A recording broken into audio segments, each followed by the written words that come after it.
Hello, everyone, and welcome. I'm excited to be here with you today. Today's presentation is titled, Warning Signs You're Being Micro-Cheated. We'll explore the subtle signs that might indicate you're experiencing micro-cheating in a relationship. In the next few minutes, I'll walk you through what to look out for so you can better understand and address these behaviors. Let's get started. Let's talk about what micro-cheating really is and why it matters. You might think flirting is harmless, just a playful compliment here or a quick DM there. Maybe it feels good in the moment, but seems innocent enough, right? But in today's dating world, not all betrayals are obvious or look like traditional cheating. Some happen in the subtle shadows, through glances, messages, or small actions that sit somewhere between friendship and infidelity.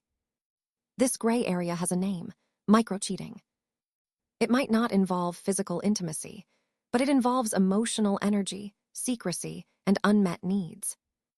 And surprisingly, its impact on relationships can be deeper than you might expect. So, what exactly is microcheating?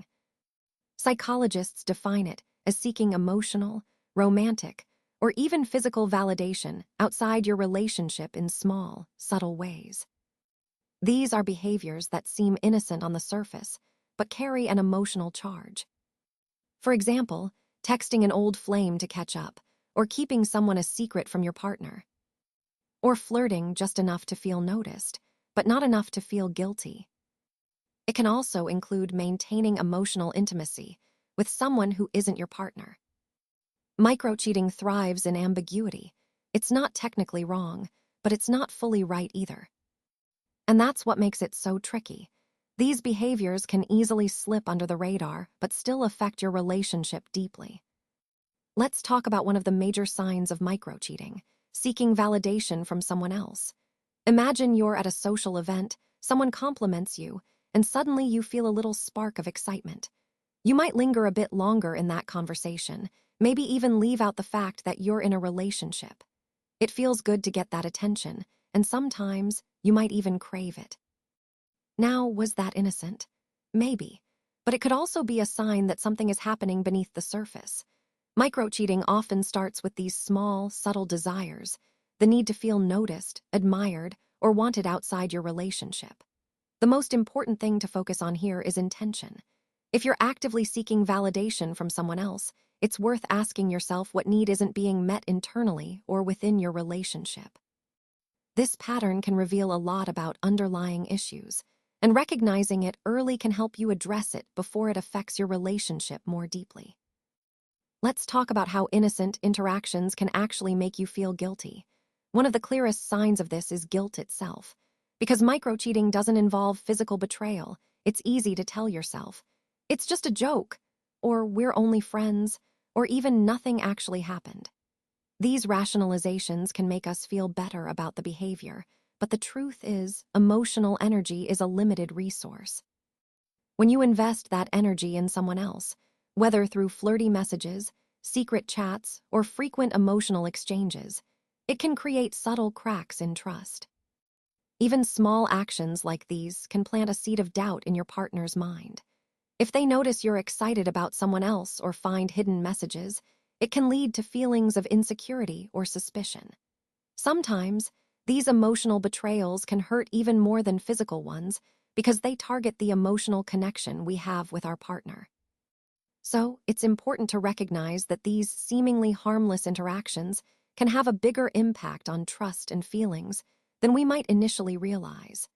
They tie into the overall theme of how subtle behaviors can undermine the foundation of a healthy relationship. Let's talk about another red flag in relationships: distraction. When you're with your partner, are you really present? Or are you texting someone else, daydreaming about an online connection, or looking forward to someone else's messages more than your partner's face? That's a clue that your attention is divided. Attention is a kind of currency. The more you divert it outside your relationship, the less you're giving to your partner. Over time, even small shifts in focus can add up to emotional distance. And your partner might not even be able to pinpoint why they're feeling distant, but they'll sense that something's off. This is important because it ties into the bigger picture. Healthy relationships depend on genuine connection and presence. When distraction becomes a habit, it chips away at that foundation, making it harder to maintain intimacy and trust. So, being mindful of where our attention goes is a crucial step towards strengthening our relationships. When someone asks, "Who's that texting you?" what's your typical reaction? Do you snap back defensively or perhaps minimize the situation, saying it's nothing? Maybe you hide your phone or even claim they're being paranoid. These reactions are pretty common, but what they really reveal is something deeper. Being overly defensive often isn't about cheating or hiding something malicious. Instead, it's usually a sign of inner conflict. It's like your mind knows that crossing certain boundaries might be happening, but you're not ready to admit it to yourself. Healthy relationships, on the other hand, thrive on openness and honesty. When your first instinct is to conceal or justify, it's often because you're aware that the behavior might not be as innocent as it seems. So this defensiveness is a signal, an internal cue, that there's some discomfort or unresolved issues. Recognizing this can help us understand ourselves better and build more trust and transparency in our relationships. It's all about being honest with ourselves and each other, especially when things feel a little uncomfortable. Let's consider a revealing test that can really shed light on our boundaries. Imagine if the roles were reversed. How would you feel if your partner did exactly what you're doing? For example, if they complimented someone else, would that sit well with you? Or if they messaged someone who makes them feel special, would that be okay? What about keeping certain conversations secret or flirting just enough to be considered, not really cheating? If any of these things would hurt you, confuse you, or shake your trust, then that's a clear sign that the line has already been crossed. It's important to remember that healthy boundaries work both ways. Micro-cheating often happens in those subtle contradictions, doing something that might seem small but conflicts with what we expect or what we'd be comfortable with if roles were reversed. This test helps us recognize where our personal boundaries lie and reminds us to be honest with ourselves about what we're comfortable with and what might be crossing a line, because trust and respect are at the core of healthy relationships. So why do people engage in micro-cheating?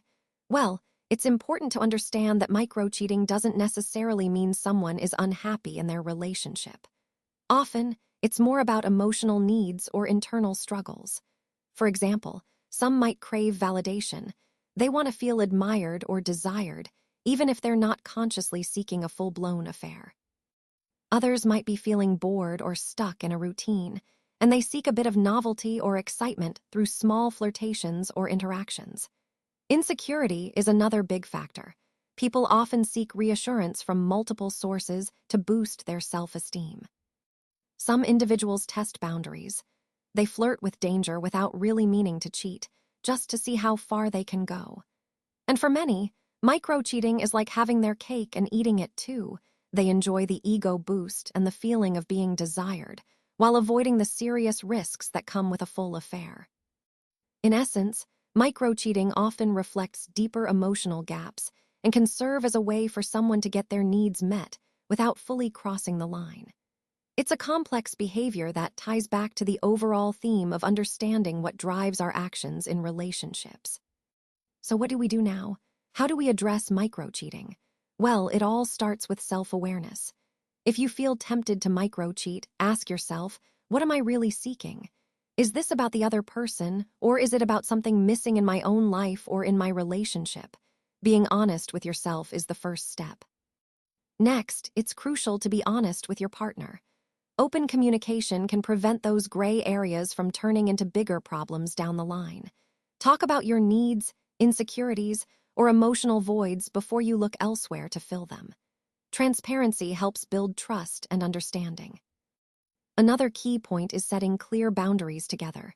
Every couple has different ideas about what constitutes cheating. What matters most is that you're aligned. So have an open discussion about what feels okay, what feels disrespectful, what feels hurtful, and what might be considered a betrayal. Clarifying these points can save a lot of confusion and pain later on. If you're concerned about something your partner is doing, approach them calmly. Instead of blaming, focus on building trust. Use I statements like, I feel disconnected when, or I want us to be closer, so can we talk about this way? The conversation becomes about understanding and growth, not accusations. Healthy conversations like these strengthen your understanding of each other and deepen your connection. Remember, addressing micro-cheating isn't about judgment. It's about fostering honesty, respect, and trust in your relationship. All right, as we wrap up, I want to emphasize that micro-cheating isn't really about labels or strict definitions. It's much more about intent, about respecting boundaries, and showing emotional respect. These small, subtle actions can sometimes reveal where someone's attention, desire, or excitement might be drifting, even if they never actually physically cheat. It's important to recognize that these behaviors can be signals, and they often speak louder than words. So, the big question we need to ask ourselves is, where do we draw the line between a harmless connection and emotional betrayal? That's a deeply personal conversation, and one every relationship should have openly and honestly. Because ultimately, understanding and setting those boundaries helps build trust and clarity, making the relationship stronger. Thanks for exploring this topic with me. It's all about fostering respect and connection in our relationships.